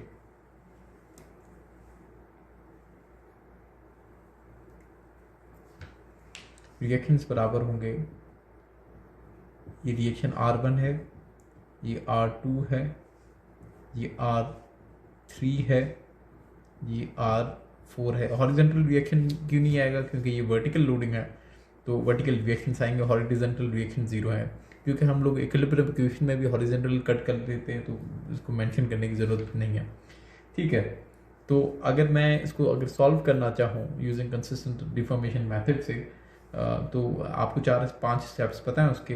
अब जो है मैं इसको डायरेक्टली लिखता हूँ कि ये बीम जो है ये इक्वल है बेसिकली। अगर मैं दो बीम्स को सम करूँ, कौन सी दो बीम्स को, आप पहले क्या करते हैं इसकी डिग्री ऑफ इंडिटरमिनेसी निकालते हैं। इसकी डिग्री ऑफ इंडिटरमिनेसी कैसे निकालेंगे कि नंबर ऑफ इक्विलिब्रियम इक्वेशंस कितनी है, नंबर ऑफ अननोन्स कितने हैं, नंबर ऑफ अननोन्स, ठीक है। नंबर ऑफ अननोन्स 4 हैं। Number of equilibrium equations 2D में इक्वेशंस जो हैं हमारे पास, नंबर ऑफ इक्विलिब्रियम इक्वेशंस 2 हैं, तो 4 - 2 2। तो डिग्री ऑफ इंडिटरमिनेसी जो है 2 है। तो इसके जो है हमें दो रिएक्शन रिमूव करने हैं, ठीक है। कोई भी रिमूव कर सकते हैं। तो सबसे पहले हम लोग मैं कह रहा हूँ कि मैं इसका जो मोमेंट वाले ये दो रिएक्शन है इसको रिमूव करता हूँ। अगर मैं इसको रिमूव करूँ, ठीक है, तो मेरे पास यहाँ पे क्या आ जाएगा, पिन, यहाँ पे पिन और यूडीएल, ठीक है। मेरे पास ये यूडीएल आ जाएगा, ठीक है, और ये W है, और ये जो है इसका इलास्टिक कर्व बनेगा, वो ये इसका इलास्टिक कर्व बनेगा। और अगर मैं यहाँ पर एक टेंजेंट ड्रॉ करूँ,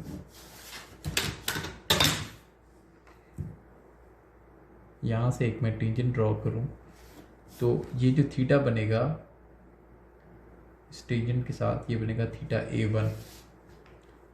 ठीक है, क्योंकि पहले फिक्स था तो यहाँ पे 0 आ गया, ये दो मोमेंट्स हटा दी तो यहाँ पे ये इलास्टिक कर्व बनेगा। ठीक है, इसका जो फाइनल स्टेप है कि आपने जो रिएक्शन रिमूव किए थे वो वापस लगा दें एज अ फोर्स।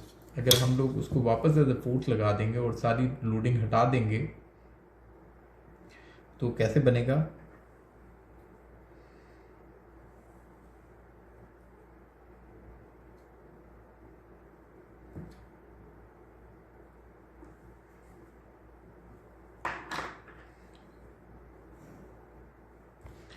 ठीक है, तो अगर आप इसको जो है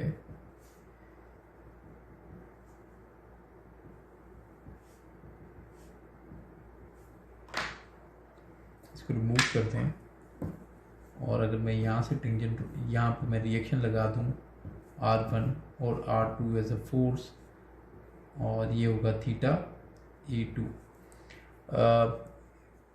क्योंकि सिमेट्री है तो बेसिकली यहाँ पे ये R1 और R2 जो है वो बराबर ही होंगे। तो ठीक है, R1 is equal to R2। हम लोग कंपैटिबिलिटी इक्वेशन कैसे लिख सकते हैं? Theta A1 is equal to theta A2।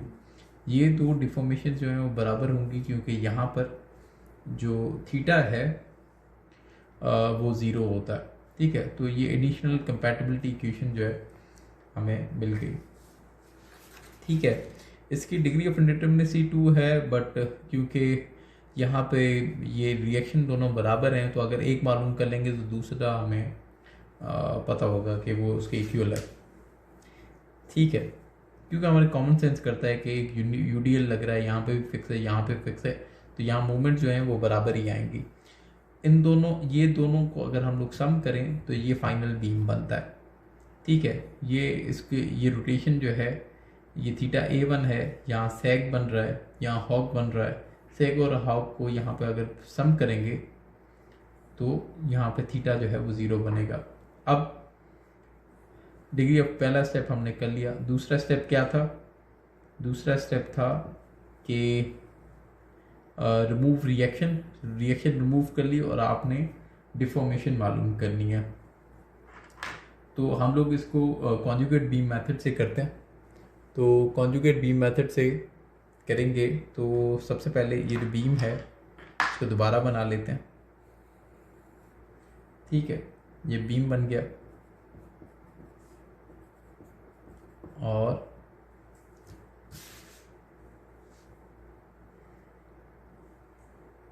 इस पे ये लोडिंग लगा दी यूडीएल जो लग रही है W। ये W हमने यूडीएल इस पे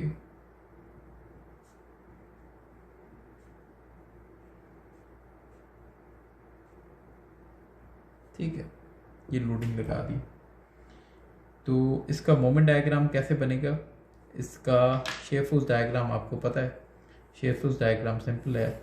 शेयर फोर्स डायग्राम कैसे बनेगा? यहाँ ऊपर जाएगा, फिर ऐसे जाएगा, फिर ऐसे जाएगा। इसका बेंडिंग मोमेंट डायग्राम ऐसे बनेगा। ठीक है, शेयर फोर्स डायग्राम आपको पता है। यहाँ पे जितना रिएक्शन आएंगे ये इसका शेयर फोर्स डायग्राम, इसकी बनाने की ज़रूरत नहीं है, तो मैं शेयर फोर्स डायग्राम जो है ये मिटा देता हूँ। और बेंडिंग मोमेंट डायग्राम जो है, क्योंकि ये फर्स्ट डिग्री है तो ये सेकंड डिग्री कर्व जो है मोमेंट डायग्राम बनेगा। क्योंकि हम लोग कॉन्जुगेट बीम मेथड से डिफॉर्मेशन मालूम करने की कोशिश कर रहे हैं तो उसका स्टेप ये है कि हम लोग जो है एम ओवर ई डायग्राम बनाते हैं और उसके बाद जो है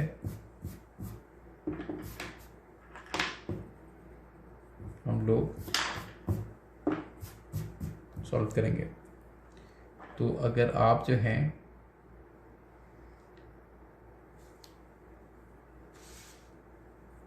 इसको सॉल्व करें, ठीक है। इसका जो कर्व बनेगा ये पैराबोलिक कर्व बनेगा, ठीक है। और हमें पता है कि जब W हो तो यहाँ पर जो मोमेंट आता है उसका मैग्नीट्यूड होता है WL²/8, ठीक है। और हम लोग जो हैं फिर कॉन्जुगेट बीम बना लेंगे, ठीक है। यहाँ पर पिन है, यहाँ पर पिन है, तो कॉन्जुगेट बीम भी यही बनेगा, ये पिन और लोडिंग जो है वो टूवर्ड्स बीम बना देंगे, लोडिंग टूवर्ड्स बीम बना दी। अब इसका थ्योरम क्या कहता है, रोटेशन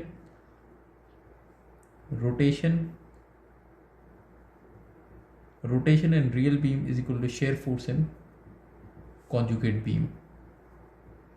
तो हमें जो है θA1 मालूम करना है। इसकी जो हाइट है ये हमें पता है वो WL²/12 है। पैराबोला का एरिया का मालूम करने का जो फॉर्मूला है, एरिया ऑफ पैराबोला मालूम करने का, एरिया ऑफ पैराबोला का जो फॉर्मूला है वो 2/3 ऑफ बेस इंटू हाइट। जैसे ट्राइंगल का 1/3 बेस इंटू हाइट होता है, इसका 2/3 बेस इंटू हाइट। तो 2/3 बेस इसका कितनी है, बेस L है, हाइट कितनी है, हाइट WL²/8। इसको अगर EI से डिवाइड कर दें तो ये M/EI डायग्राम है, M/EI डायग्राम। तो WL²/8 EI, इसको सॉल्व करें तो आपके पास आएगा WL³/12 EI।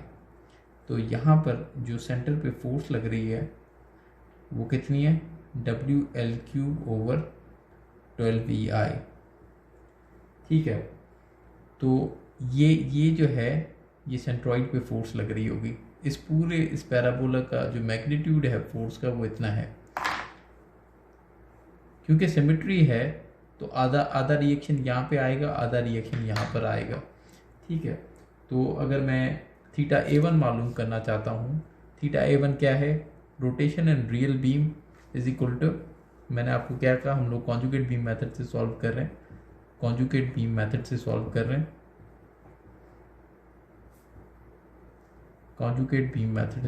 हैं, उसमें क्या होता है, shear force in conjugate beam is equal to rotation in real beam। ये conjugate beam है, उस पर M/EI डायग्राम है, लोडिंग लग रही है, ये रियल बीम है, तो यहाँ पे ये रोटेशन जो है वो शेयर फोर्स के बराबर होगी। तो शेयर फोर्स अगर इस लोडिंग को अगर हाफ कर दें, θA1 जो है वो बराबर होगा WL³/12 EI डिवाइडेड बाई 2। तो इसको WL³, 2 ऊपर चला जाएगा, 24 EI, ठीक है। तो ये आपके पास θA आया और θB1 जो है वो भी इतना ही होगा, WL³/24 EI। पता हमें सिर्फ यही चाहिए, ठीक है। अब जो है इसको सॉल्व करते हैं। तो ये हमारा दूसरा और तीसरा स्टेप जो है हमने कर लिया। दूसरा स्टेप ये था कि आपने रिएक्शन रिमूव करने हैं। तीसरा स्टेप ये है कि आपने डिफॉर्मेशन मालूम करनी है, जो डिफॉर्मेशन हमने मालूम की। अब हमारा ये है कि अब हमें ये सॉल्व करना है। तो अगर मैं इसका बीम बनाऊं, ये बीम बना, जो रिएक्शन रिमूव किए थे वो एज अ फोर्स लगाने, R1 R2 और एज अ फोर्स लगाया तो ये अपवर्ड मूव हॉग बनेगा। ये जो रोटेशन है इसे मैं कहता हूँ ये θA2 है, और मैं कहता हूँ कि ये दो रिएक्शन जो हैं वो बराबर आएंगे। अगर ये दो रिएक्शन बराबर हैं, क्योंकि सिमेट्री है क्योंकि सिमेट्री है तो ये R1 और R2 जो है बराबर होंगे, क्योंकि सिमेट्री है तो R1 R2 बराबर होंगे। तो मैं सिंपली क्या करूँगा, तो यहाँ पे ये क्लॉकवाइज एंटी क्लॉकवाइज रोटेट कराने की कोशिश कर रहा है, तो ये क्लॉकवाइज, तो यहाँ पे जो शेयर फोर्स आएगा उसका मैग्नीट्यूड क्या होगा, 0। और जो मोमेंट डायग्राम कैसे बनेगी, मैंने आपको क्या कहा था, आपने R1 की डायरेक्शन देखनी है, फिर उतना ही नीचे आना है। R1 आप नीचे आ गए, फिर आपने मूव करना है, मूव किया, फिर R2, ठीक है। तो आपको पता है R1 जो है R2 के बराबर है, और इसको डिवाइड कर देंगे EI से, तो ये M/EI डायग्राम बन गया। फिर क्योंकि आपने थीटा A2 निकालना है, तो आप कॉन्जुगेट बीम बनाएंगे। कॉन्जुगेट बीम पिन का पिन होता है, बना दिया, ठीक है। फिर मैंने आपको क्या था, लोडिंग जो है आप हमेशा टुवर्ड्स बीम बनाएंगे। टुवर्ड्स बीम आपने लोडिंग बना दी।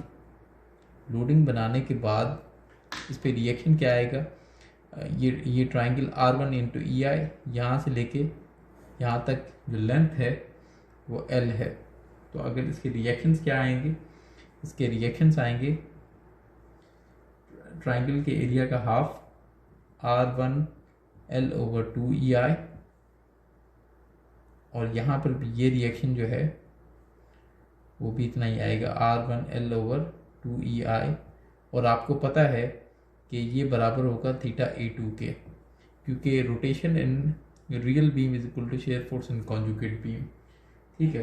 तो थीटा A2 आपके पास आ रहा है, जो आपने कॉन्जुगेट बीम मेथड से सॉल्व किया, वो आ रहा है R1 L/2 EI, ठीक है। तो अब आपने दोनों रोटेशंस जो हैं वो आपने निकाल दिए हैं। अब आपने इस इक्वेशन में इंसर्ट करना है और सॉल्व करना है। इस इक्वेशन में इंसर्ट करना है और सॉल्व करना है, वो जो आपका फाइनल स्टेप है, 5वां कंडीशन ऑफ कंपैटिबिलिटी इक्वेशन, ठीक है, कंपैटिबिलिटी ऑफ डिफॉर्मेशन में आपने पुट करना है। और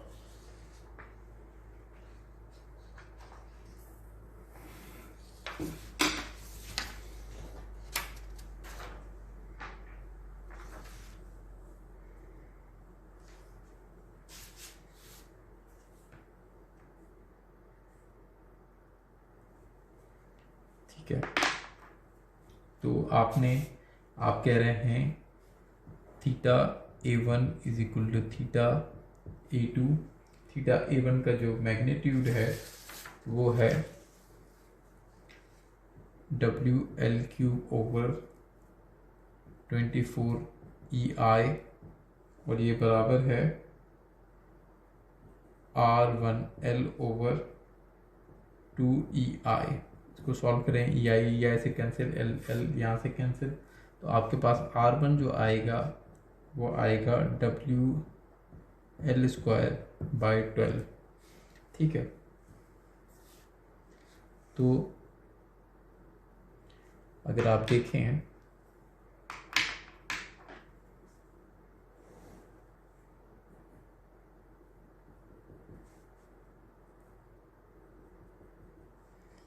तो जो UDL है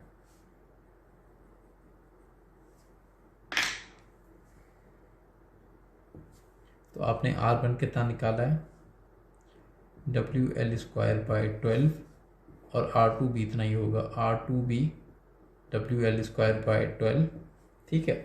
तो इसको दोबारा इक्वेशन लिखने की ज़रूरत नहीं है इसके लिए, इसका भी यही आंसर आएगा। ये W है और ये लेंथ है, ठीक है।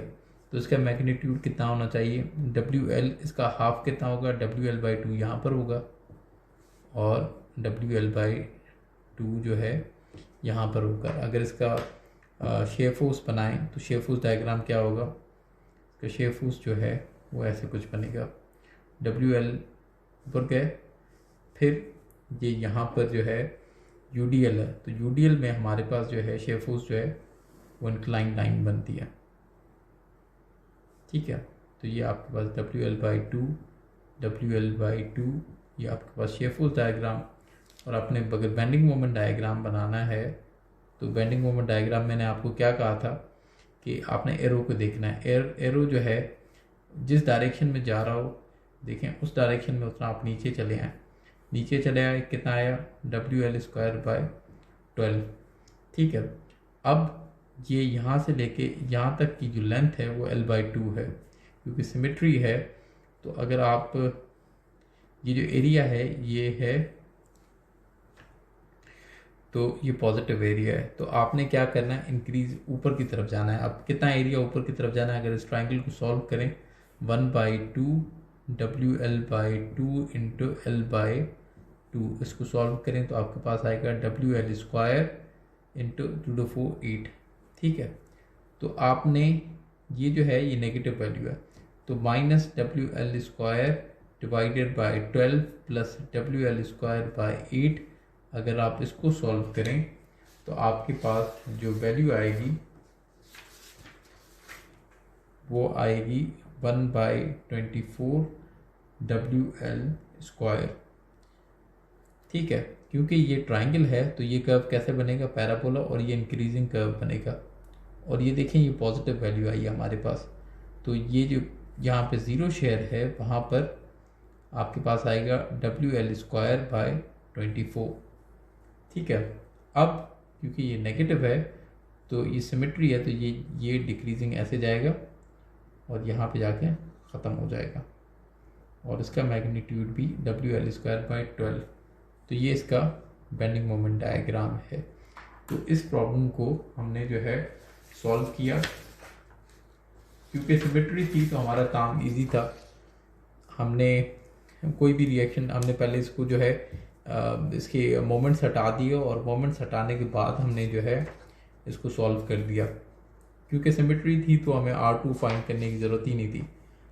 बट अगर आप करना चाहें तो आप इसके लिए भी इक्वेशन लिख सकते हैं, थीटा B1 = थीटा B2, और उसको सॉल्व करेंगे भी तो यही वैल्यू आएगी, तो उससे कोई फ़र्क नहीं पड़ता। तो अब जो है ये हमने सॉल्व कर लिया, shear force and bending moment diagram find कर लिया, दैट्स इट। फॉर एग्जांपल अगर आप में से कहे, आप कोई कहे कि सर आपने मोमेंट्स हटा दी, आप अगर हम लोग R4 हटाएं और R2 हटाएं तो कैसे सॉल्व कर सकते हैं।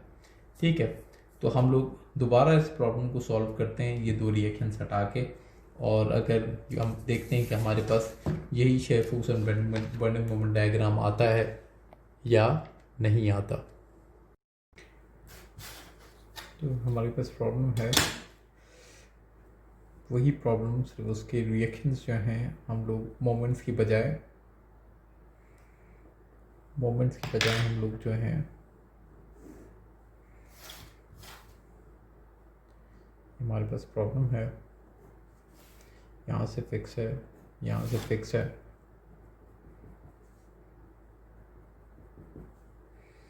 ये फिक्स है, और इसके ऊपर यूडीएल लग रहा है, और इसे कहते हैं ये W है, और यहाँ से लेके यहाँ तक इसकी जो लेंथ है वो L है, और ये R1 है, ये R2 है, ये R3 है, और ये R4 है। पहले हमने ये R1 R2 रिमूव किए, अब जो है हम लोग रिमूव कर रहे हैं ये दो रिएक्शंस। तो अगर इन दो रिएक्शंस को रिमूव करें तो हमारा बीम किसके इक्वल होगा। फॉर एग्जांपल ये हमारा बीम इक्वल होगा, इंडिविजुअली बनाते हैं। पहला स्टेप डिग्री ऑफ इंडिटरमिनेसी 2 है, और अगर इसको सॉल्व करें तो ये किसके बराबर होगा, अगर इसको सॉल्व करें, अगर हम लोग R4 हटा दें, सारी रिएक्शन हटा दें, तो कैसे बनेगा। ठीक है, सारे रिएक्शन, इसका जो सेकंड स्टेप है वो अगर हम लोग फॉलो करें तो क्या कहता है कि जितनी डिग्री ऑफ इंडिटरमिनेसी है उतने रिएक्शंस हटा दें। हटा दिए तो इसके हटाने की वजह से ये इलास्टिक कर्व बनेगा। ये जो डेल्टा है हम इसे कहते हैं, ये डेल्टा B1 है। इस हटा, ठीक है, ये दो रिएक्शन हटा दिए तो यहाँ पे डिफॉर्मेशन बनेगी, प्लस हमारा बीम किसके बराबर होगा कि उसके बाद आपको क्या कहता है, आप जो रिएक्शन जो है वापस लगाएं एज अ फोर्स। आपकी मर्ज़ी है, आप इंडिविजुअल लगाएं या साथ साथ लगा दें। अगर आप कैलकुलेट कर सकते हैं तो ठीक है, अगर नहीं तो आप इंडिविजुअली लगाएं। तो आप क्या करते हैं, R2 की वजह से भी जो इलास्टिक कर्व है वो डाउनवर्ड ही बनेगा, ठीक है। तो ये मोमेंट जो है इस बीम में हॉक क्रिएट करने की कोशिश करेगी, बट इसका जो इलास्टिक कर्व जो है वो डाउनवर्ड ही बनेगा, क्योंकि यहाँ पर सपोर्ट नहीं है। मोमेंट इतना वो नहीं है कि ऊपर की तरफ इसको डिफॉर्मेशन लेके ही जाए, कुछ ना कुछ हॉक बनाएगी ये मोमेंट, पर इसका इलास्टिक कर्व जो है कि ये एग्जेजरेटेड फॉर्म में है, मे बी बहुत छोटा सा क्या कहते हैं डिफॉर्मेशन आए, बट ये मोमेंट हॉक क्रिएट करने की कोशिश करेगी, बट अपवर्ड रिएक्शन चाहिए अगर हम लोग चाहते हैं कि ऊपर की तरफ इलास्टिक कर्व बने। पर ये मोमेंट सिर्फ पर इस मोमेंट की वजह से जो है वो अपवर्ड रिफ्लेक्शन नहीं होगी। तो यहाँ से लेके यहाँ तक का जो डेल्टा है वो कहते हैं डेल्टा B2 प्लस तीसरा क्या है हमारा बीम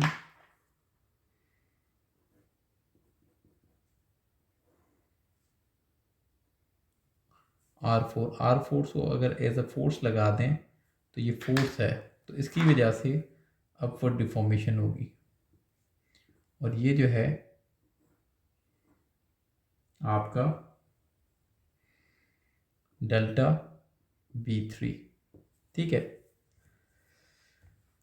तो अब जो है हमें कितनी कंपैटिबिलिटी इक्वेशन चाहिए, हमें दो इसकी डिग्री ऑफ अनडिटरमिनेसी कितनी है, रिएक्शंस जो हैं नंबर ऑफ रिएक्शंस कितने हैं, 4 हैं। नंबर ऑफ अननोन्स जो हैं वो 4 हैं। इक्विलिब्रियम इक्वेशंस जो हैं वो 2 हैं। तो डिग्री ऑफ इनडिटरमिनेसी 2 है, तो हमारे पास 2 इक्वेशंस रिक्वायर्ड हैं। तो पहली इक्वेशन तो ये है कि फिक्स है, तो यहाँ पे theta B1 plus theta B2 should be equal to theta B3। ये दो डाउनवर्ड है और ये अपवर्ड है, तो इन दोनों का सम इसके बराबर होना चाहिए। और यहाँ पर थीटा जो है वो 0 होता है, तो theta B1 plus theta B2 is equal to किसके बराबर होना चाहिए, थीटा B3 के, ठीक है। तो ये दो, क्योंकि डिग्री ऑफ इंटरडिपेंडेंसी 2 है, तो ये दो कंपैटिबिलिटी ऑफ इक्वेशंस जो हैं ये रिक्वायर्ड होंगी। ये आउटलाइन है प्रॉब्लम की। अब इंडिविजुअली सॉल्व करते हैं इसको, मोमेंट एरिया मेथड से सॉल्व करते हैं। मोमेंट एरिया मेथड में सबसे पहले क्या है, हम लोग जो हैं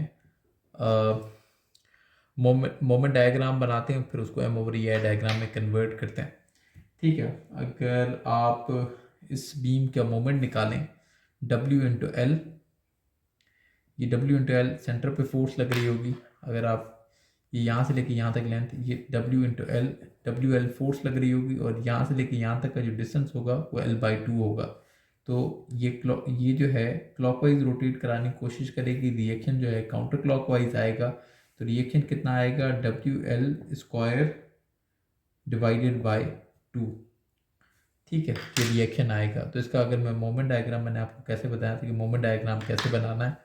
मोमेंट डायग्राम बनाने के लिए जो जिस डायरेक्शन में एरो है उतना ही नीचे आए, WL स्क्वायर बाई 2, और ये क्योंकि UDL है तो इसका इलास्टिक कर्व कैसे बनेगा, सॉरी मोमेंट डायग्राम कैसे बनेगा, सेकंड डिग्री पैराबोलिक, यहाँ पे जाके क्लोज हो जाएगा, ठीक है।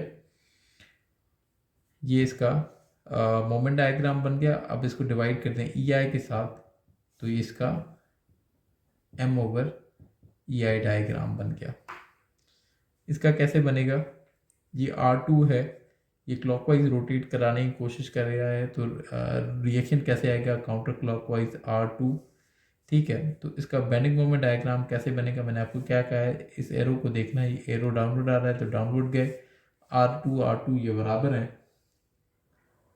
तो ये इसका मोमेंट डायग्राम बन गया R2। ठीक है, और इसका R2/EI, M/EI डायग्राम, R2/EI। ठीक है, और इसका कैसे बनेगा, R4 ये जो है ये R4 और ये इसका लेवर आर्म है L। ठीक है, तो R4 × L ये काउंटर क्लॉकवाइज रिएक्शन दे रहा है, तो इसका मोमेंट कैसे बनेगा, ऐसे R4 × L, R4 × L। तो इसका जो मोमेंट डायग्राम बनेगा वो कैसे बनेगा, ऊपर गए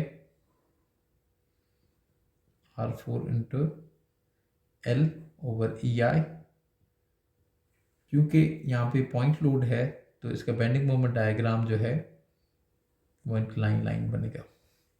ठीक है, अब मैंने क्या कहा था आपको कि यहाँ पर जो θ1 है, θ1 कैसे बनेगा, इलास्टिक कर्व से एक टेंजेंट ड्रॉ करें, ये जो है ये होगा θB1, और ये θB1 बराबर किसके, मोमेंट एरिया मेथड में, θB1 = area of M/EI diagram between A and B। A और B के M/EI डायग्राम के बराबर है। ठीक है, तो एरिया क्या है कि मैंने आपको बताया था कि पैराबोला का एरिया क्या होता है, वो 2/3 ऑफ बेस इनटू हाइट है। मैंने आपको क्या बताया था कि पैराबोला का, ठीक है, पूरा हो या सेमी हो, फिर भी इसका जो एरिया है वो 2/3 ऑफ बेस इनटू हाइट होता है। ठीक है, अगर ये 2/3 ऑफ बेस इनटू हाइट है और मुझे ये वाला एरिया चाहिए, तो ये कैसे करेंगे, ये वाला एरिया जो ये है, तो हम लोग कैसे करेंगे, B × H - 2/3 of B × H। तो आपके पास क्या आएगा, 1/3 ऑफ B × H। तो अगर आपने ये एरिया मालूम करना है तो ये कैसे आएगा, θB1 = 1/3, बेस कितना है L, हाइट कितनी है WL² / 2EI। तो θB1 = WL³ / 6EI। ठीक है, तो हमने निकाल दिया θB1, इसको मिटा देते हैं।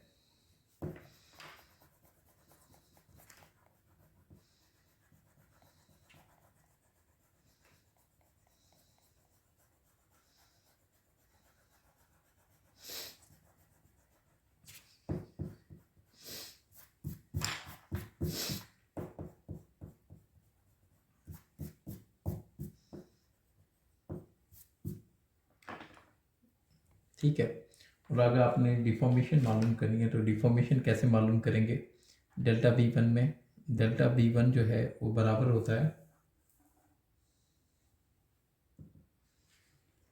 Moment of M/EI diagram eight B, moment of M/EI diagram eight B।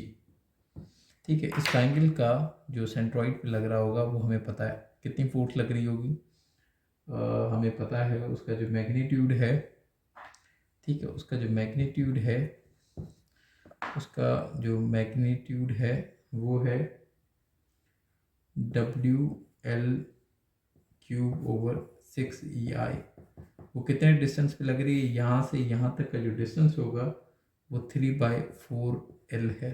ठीक है, इसका टेबल दे दूंगा कि पैराबोला का सेंटर से, जैसे ट्राइंगल का 2/3 बेस इनटू हाइट है, तो पैराबोला का 3/4 × L यहाँ से लेके यहाँ तक, वो ये याद रखने की चीज़ है। ठीक है,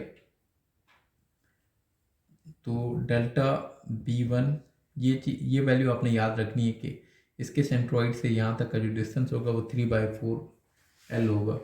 तो ये हमें पहले से निकाल दिया है ट्राइंगल का एरिया जो सेंट्रॉइड पे लग रहा होगा। सेंट्रॉइड से यहाँ तक ये लिवर आर्म है, WL³/6EI जो हम लोग निकाल चुके हैं, multiply by liver arm. Liver arm कितना है? 3/4 तो डेल्टा B1 आपके पास आ गया जो है WL⁴/8EI।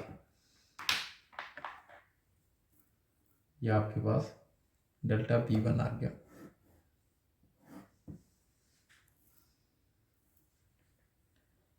अब आपके पास टास्क है इसको सॉल्व करने का। अगर आप इसको सॉल्व करें तो ये लेंथ L है, तो जो सेंट्रॉइड पे फोर्स लग रही होगी वो कितनी होगी? R2L/EI। और आपने कहाँ पे मोमेंट लेनी है? यहाँ पर L/2 से। तो पहले L/2 से नहीं, पहले तो आपने θB2 मालूम करना है। θB2 कैसे मालूम करेंगे? एक टेंजेंट यहाँ पे ड्रॉ करें और ये जो एंगल बनेगी ये होगा θB2, और θB2 जो है वो बराबर होगा θB2 = area of M/EI diagram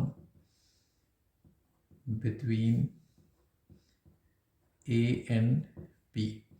तो θB2 जो है वो बराबर होगा, एरिया कितना है रेक्टेंगल का हम निकाल चुके हैं, R2/L/EI।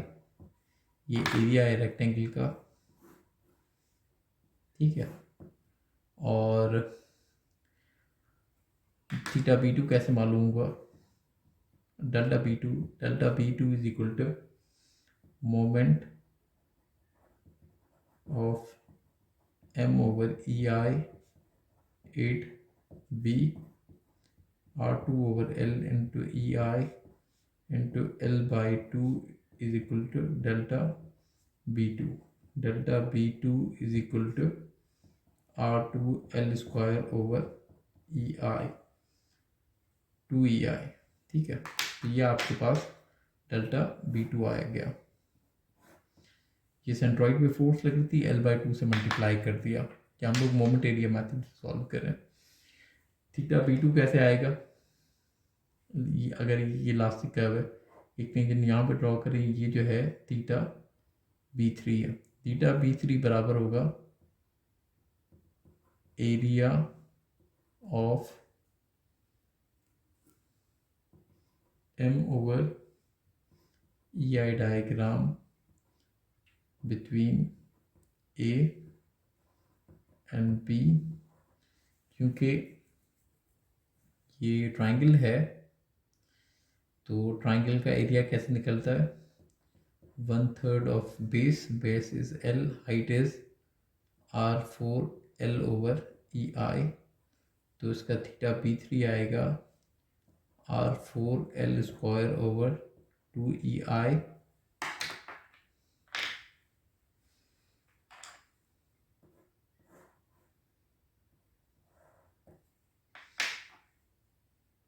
तो डेल्टा B3 क्या आएगा? डेल्टा 3 = मोमेंट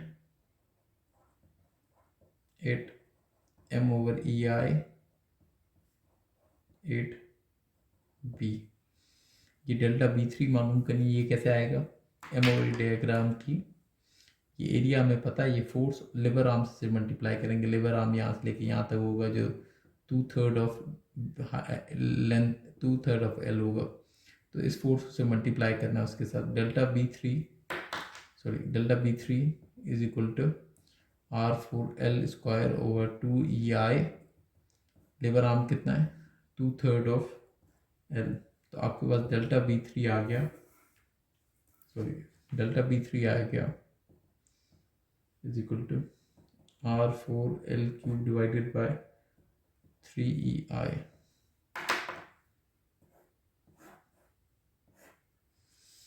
ठीक है। तो आपके पास आपने सारी डिफॉर्मेशंस मालूम कर ली। आपके पास दो कंपैटिबिलिटी इक्वेशंस हैं, ठीक है। इनमें इंसर्ट करनी वैल्यूज़, ये जो हमने मालूम की है। आप अगर इनमें इंसर्ट करें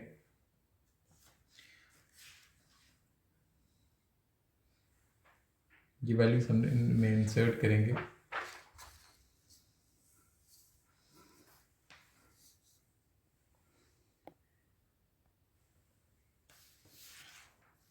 तो हमारे पास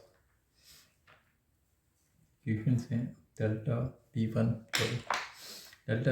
plus delta B2 is equal to theta B3 is equal to delta B1 plus delta B2 is equal to delta B3। ठीक है, आप इसमें वैल्यूज पुट करें तो आपके पास क्या आएगा, WL cube into 6 EI plus R2L power 4 EI is equal to R4L square into 2EI और R4 into 8EI plus R2L square over 2EI is equal to R4L cube into 3EI। ये आपके पास पहली equation है, ये आपके पास दूसरी equation है। आपने इसको सॉल्व करना है तो आप कैसे करेंगे, हम लोग ये दो टर्म्स कैंसिल आउट करना चाहते हैं।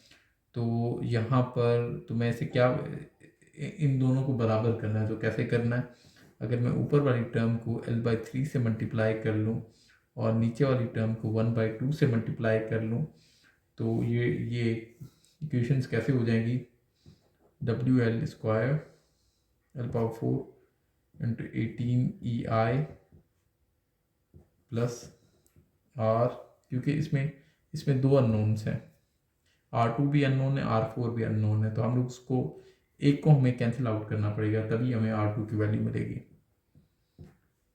3EI is equal to R4L cube into 6EI WL4 into 16EI plus R2L square 4EI is equal to R4L cube into 6EI। इसको सॉल्व करें, ये नेगेटिव, ये नेगेटिव, ये नेगेटिव, ये कैंसिल हो जाएंगी। अब हमारे पास वैल्यू क्या आएगी, remaining WL power 4 into 144EI plus R2L square into 12EI is equal to 0। इसको मज़ीद सॉल्व करेंगे तो R2 की वैल्यू हमारे पास आएगी WL स्क्वायर बाय 12। ठीक है, ये R2 की वैल्यू आ गई। पुट इन इक्वेशन 1, इसको इक्वेशन 1 में पुट करें। अगर आप इसमें इक्वेशन 1 में पुट करना चाहते हैं तो WL cube 6EI plus WL square 12 power L EI equal R4L square 2EI, मज़ीद सॉल्व करें, WL 6EI plus WL cube 12EI is equal to R power 4L square 2EI। तो इसको मज़ीद सॉल्व करेंगे तो आपके पास आएगा R4 is equal to WL/2। ठीक है, हमने सॉल्व कर दिया। ये दो अननोन्स थे, हमने सॉल्व किए। ठीक है, अब हम लोग इसका शेफोसन बेंडिंग मोमेंट डायग्राम बनाते हैं और बाकी अननोन्स जो हैं वो फाइंड करते हैं। ये हमारे पास प्रॉब्लम है, हमारे पास ये एक बीम थी जिसके दो अननोन्स हमने मालूम कर लिए हैं। ये R1 था, ये R2 था, ये R3 था और ये जो है R4 था। R2 की वैल्यू कितनी आ रही है, WL square by 12, WL square by 12। R3 की वैल्यू कितनी आ रही है, R3 की वैल्यू है WL/2, तो WL/2 ये UDL लग रहा है क्योंकि सिमेट्री है तो हमें पता है R1 की भी यही आएगी WL²/12। आप फाइंड करना चाहते हैं फाइंड कर लें, पर यही आएगी WL/2। तो ये वैल्यूज़ वही आ रही हैं जो हमने पहले प्रॉब्लम सॉल्व की थी।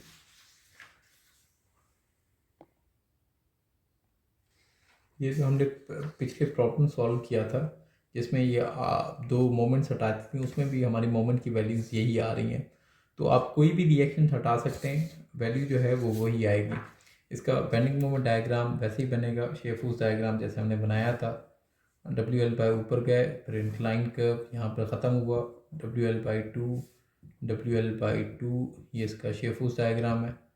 और बेंडिंग मोमेंट डायग्राम जो है, क्योंकि ये डाउनवर्ड है एरो, तो डाउनवर्ड गए, फिर ऊपर की तरफ गए सेकंड डिग्री, फिर नीचे की तरफ आए। ये इसका बेंडिंग मोमेंट डायग्राम बन गया। इसका मैग्नीट्यूड कितना होगा WL²/12, इसका मैग्नीट्यूड कितना होगा WL²/24, और ये WL²/12। तो ये इसका डायग्राम बन गया। अभी तक हमने 2 डिग्री ऑफ इंडिटरमिनेसी तक किया है। अब हम लोग 3 डिग्री ऑफ इंडिटरमिनेसी पे जाते हैं और उसे देखते हैं कि उसे कैसे सॉल्व करना है।